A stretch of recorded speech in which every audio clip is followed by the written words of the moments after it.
हरे Krishna. Bhagavad Gita chapter 7 श्लोक 29 श्री भगवान उवाच जरा मरणो मोक्षाय मामाश्रित्य यतन्ति ये ते ब्रह्म तद विदुः कृत्स्नम् आध्यात्मं कर्म चाखिलम्।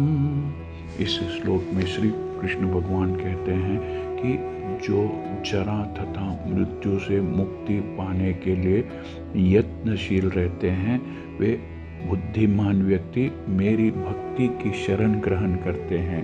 वे वास्तव में ब्रह्म है क्योंकि वे दिव्य कर्मों के विषय में पूरी तरह से जानते हैं। Lord Krishna says the intelligent persons who are endeavoring for liberation from old age and death take refuge in me in devotional service. They are actually Brahma because they entirely know everything about transcendental and fruitive activities. जन्म, मृत्यु, जरा तथा रोग इस भौतिक शरीर को सताते हैं, आध्यात्मिक शरीर को नहीं। Birth, death, old age and disease affect this material body but not the spiritual body. आध्यात्मिक शरीर के लिए न जन्म है, न मृत्यु है, न जरा, न रोग ही है। अतः जिसे आध्यात्मिक शरीर स्पिरिचुअल बॉडी प्राप्त हो जाता है वह भगवान का पार्षद एसोसिएट बन जाता है और नित्य भक्ति करता है, वही मुक्त है। मैं आत्मा हूँ।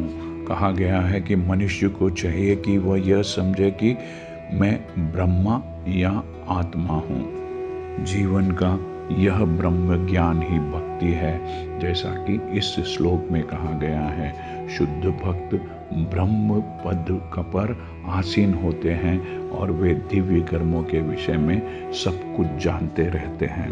The pure devotees are transcendently situated on the Brahma platform and they know everything about transcendental and material activities. जैसा कि पहले बताया गया है, भगवान के शुद्ध भक्त जो अपनी भक्ति के बदले में कुछ भी नहीं चाहते हैं, उनके अलावा भगवान के कुछ ऐसे भी भक्त हैं जो भगवान की भक्ति के बदले में भगवान से कुछ न कुछ मांगते हैं। ऐसे भक्तों को जब उनकी मनवांछित इच्छा प्राप्त हो जाती है तो वे भी परमात्मा की भक्ति करने लगते हैं और फिर किसी शुद्ध भक्त के संसर्ग में आकर, किसी प्योर डिवोटी के एसोसिएशन में आकर वे भी पूर्णतः कृष्ण भावना भावित हो जाते हैं और फिर वे भी परमेश्वर की संगति का लाभ उठाते हैं। किंतु देवताओं के उपासक कभी भी भगवत धाम नहीं पहुंच पाते। यहाँ तक कि अल्पज्ञ ब्रह्मभूत व्यक्ति भी कृष्ण के परम धाम गोलोक वृंदावन को प्राप्त नहीं कर पाते। केवल ऐसे व्यक्ति जो कृष्ण भावनामृत में कर्म करते हैं वे ही ब्रह्म कहलाने के अधिकारी होते हैं, क्योंकि वे सचमुच ही कृष्ण धाम पहुंचने के लिए प्रयत्नशील रहते हैं। ऐसे व्यक्तियों को कृष्ण के विषय में कोई भ्रांति नहीं रहती और वे सचमुच ब्रह्म होते हैं। Only persons who perform activities in Krishna consciousness are actually entitled to be called Brahma because they are actually endeavoring to reach the Krishna planet. Such persons have no misgivings about Krishna and thus they are actually Brahma. जो लोग भगवान के अर्चा विग्रह स्वरूप की पूजा करने में लगे रहते हैं या भव बंधन से मुक्ति पाने के लिए निरंतर भगवान का ध्यान करते हैं, वे भी ब्रह्म अधिभूत आदि के तात्पर्य को समझते हैं, जैसा कि भगवान ने अगले अध्याय में बताया है।